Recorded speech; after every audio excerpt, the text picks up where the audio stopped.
Assalamualaikum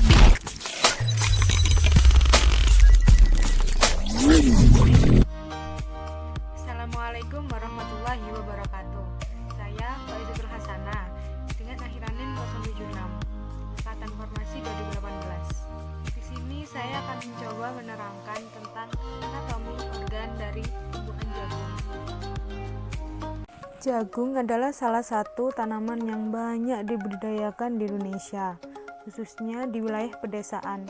Para petani pasti memiliki tanaman jagung. Nah, klasifikasi ilmiah tanaman jagung sendiri adalah Kingdom Plantae, divisi Magnoliophyta, kelas Liliopsida, subkelas Commellidae, ordo Quales, famili Poaceae, genus Z, spesies Z. mais, nama binomial Z. mais ssp. mais. Profiling anatomi organ jagung terdiri dari vegetatif dan generatif. Vegetatif terdiri dari akar, batang, dan daun, dan generatif terdiri dari bunga, buah, dan biji.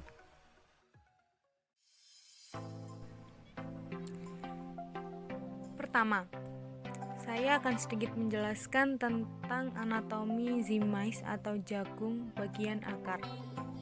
Struktur akar Z. mais dari lapisan paling luar ke lapisan terdalam adalah epidermis, korteks, endodermis, floem, xilem, dan umpulur. Seperti yang tertera pada gambar. Endodermis sendiri terdiri dari satu lapis sel yang tersusun secara padat.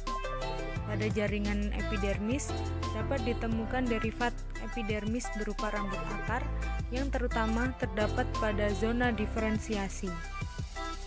Di bawah epidermis terdapat jaringan yang terdiri dari beberapa lapis sel yang disebut jaringan korteks. Sel-sel yang menyusun jaringan korteks memiliki ruang antar sel. Di dalam korteks, akar Z. mais membentuk serabut sklerenkim dari berbagai sel yang berdinding tebal sebagai penguat. Di sebelah dalam korteks terdapat endodermis yang terdiri atas satu lapis sel dengan dinding tebal yang mengandung suberin dan lignin. Endodermis berfungsi untuk mengatur pemasukan air ke dalam jaringan angkut atau xilem. Di sebelah dalam endodermis terdapat daerah silinder pusat. Silinder pusat menempati bagian tengah akar. Silinder pusat meliputi jaringan perisikal, jaringan dan jaringan pengangkut.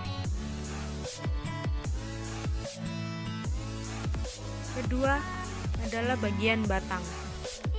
Z. mais merupakan tumbuhan monokotil, maka struktur anatomi batangnya memiliki struktur batang monokotil.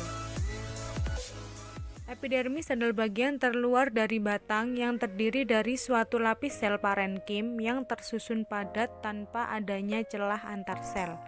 Epidermis batang dilindungi oleh lapisan kutikula. Di lapisan epidermis batang dapat ditemukan adanya derivat epidermis berupa stomata.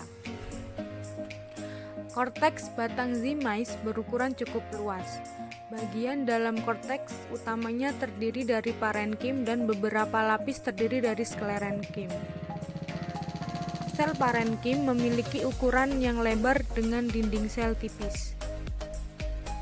Ketiga, jaringan pengangkut terdiri dari dua jaringan, yaitu xilem dan floem. Xilem selalu berada lebih dalam daripada floem dan memiliki ukuran sel yang lebih lebar dibanding dengan floem. Ya, sekarang kita akan membahas tentang generatif organ anatomi tumbuhan jagung, terdiri dari bunga, buah, dan biji. Pertama, bagian tongkol dan biji. Bagian ini adalah bagian utama pada jagung, di mana bagian ini adalah hasil utama yang dipetik. Seperti yang kita kenal bahwa morfologi jagung pada bagian tongkol ini diselimuti oleh dinding perikap. Kemudian setelah perikap itu terdapat endosperm serta bagian lembaga atau embrio. Perikap ini menempel dengan biji sehingga dapat melindungi biji jagung dengan baik. Sedangkan bagian embrio sendiri merupakan inti dari tanaman jagung ini, di mana embrio ini akan menjadi cikal bakal terbentuknya biji yang bisa ditanam lagi untuk menjadi tanaman jagung baru. Selanjutnya bagian bunga. Bunga yang memang berfungsi sebagai mahkota dari tumbuhan. Walaupun bagian bunga pada jagung tidak berwarna-warni atau semenarik bunga-bunga yang ada di kebun, tetapi keberadaan bunga jagung ini menjadi salah satu bagian yang penting. Bagian morfologi jagung ini menjadi bagian yang penting karena bunga inilah yang menjadi alat untuk penyerbukan jagung. Ada dua jenis bunga, yaitu bunga jantan dan bunga betina. Keduanya akan mengalami penyerbukan. Hasilnya adalah berupa pati yang kemudian berkumpul menjadi tongkol jagung. Daun. Daun zymais memiliki tulang daun yang melengkung dan sejajar. Pada permukaan adaksial terdapat derivat epidermis seperti sel kipas, bulliform cell, dan stomata. Sel kipas pada daun zymais terletak pada epidermis sebelah atas.